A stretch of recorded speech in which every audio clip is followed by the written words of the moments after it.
আওয়ামী লীগের প্রেসিডিয়াম সদস্য ও চাঁদপুর ২ আসনের সাবেক সংসদ সদস্য মোফাজ্জল হোসেন চৌধুরী মায়া রাজনীতিতে ছিলেন আলোচিত ও সমালোচিত।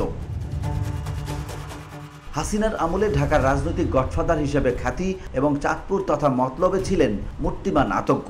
অর্থবিত্তে ঠিক কতটা ফুলে ফেঁপে উঠেছিলেন সাবেক এমপি মোফাজ্জল হোসেন চৌধুরী মায়া তা জানা সম্ভব না হলেও তার সঙ্গে থাকা ছোট নেতারাও বনে গেছেন কোটিপতি।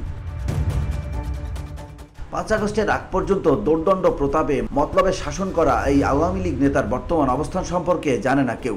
আওয়ামী লীগ নেতা মোফাজ্জল হোসেন চৌধুরী মায়ার বিরুদ্ধে টু শব্দ করার সাহস কখনোই পায়নি কেউ। মৃদু প্রতিবাদেও শেষ হয়ে যেত রাজনৈতিক ভবিষ্যৎ।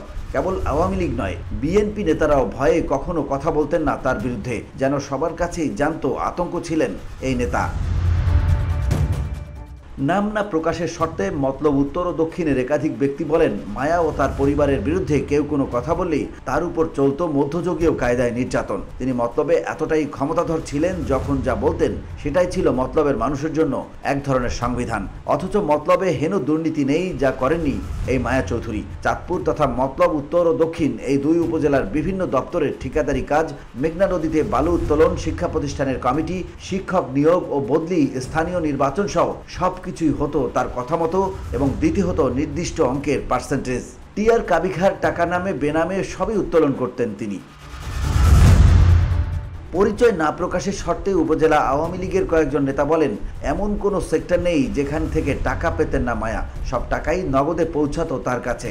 লেনদেনের মাধ্যম হিসেবে কাজ করতেন তার সহকারী মামুন। অভিযোগ রয়েছে, চাঁদপুরের মেঘনা নদীতে অবৈধভাবে বালু উত্তোলনের যে সিন্ডিকেট রয়েছে তার মূল হোতা মোফাজ্জল হোসেন চৌধুরী মায়া। অবৈধভাবে বালু উত্তোলনে উচ্চ আদালতের নিষেধাজ্ঞার রায় থাকা সত্ত্বেও মায়া চৌধুরী অবাধে মেঘনা নদী থেকে বালু উত্তোলন করে শত শত কোটি টাকা হাতিয়ে নেন। সাধারণ মানুষের জমি দখল থেকে শুরু করে চাঁদাবাজি, হত্যা, গুম, এমনকি অপহরণের মতো জঘন্য কাজও করতেও মায়া বাহিনী ও তার পরিবার। তথ্য অনুযায়ী জানা যায়, মায়া চৌধুরী 1996 সালে প্রথম সংসদ সদস্য নির্বাচিত হওয়ার পর স্থানীয় সরকার, পল্লী উন্নয়ন ও সমবায় মন্ত্রণালয় ও নৌ পরিবহন প্রতিমন্ত্রীর দায়িত্ব পান। 2014 সালে সংসদ নির্বাচনে সংসদ নির্বাচিত হলে দুর্যোগ ব্যবস্থাপনা ও ত্রাণ মন্ত্রণালয়ে পূর্ণ মন্ত্রী হওয়ার পর থেকে নিজের আধিপত্য বিস্তার, অসহনীয় মাত্রায় দুর্নীতি ও লুটপাট, দেশ বিদেশে গড়েছেন প্লট, ফ্ল্যাট, বাড়ি ও ব্যবসা প্রতিষ্ঠান।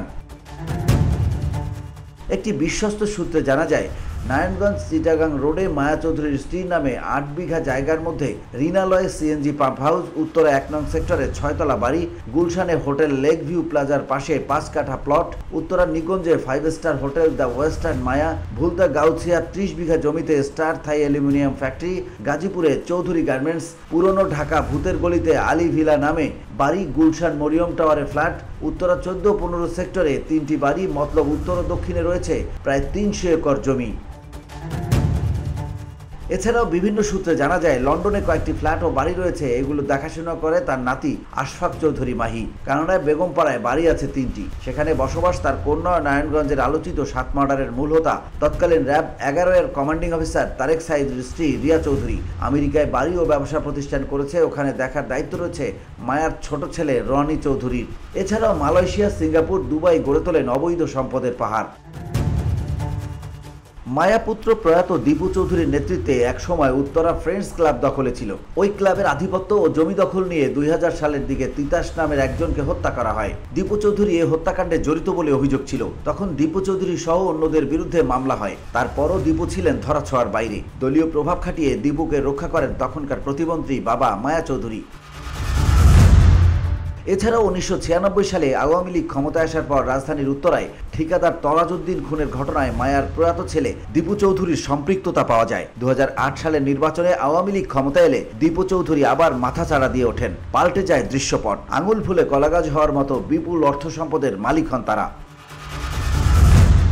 এ ব্যাপারে কথা বলার জন্য মায়ের সঙ্গে মোবাইলে যোগাযোগের চেষ্টা করে তাকে পাওয়া যায়নি। খুদে বার্তা দিয়েও মেলেনি কোনো উত্তর। VOD Bangla news desk.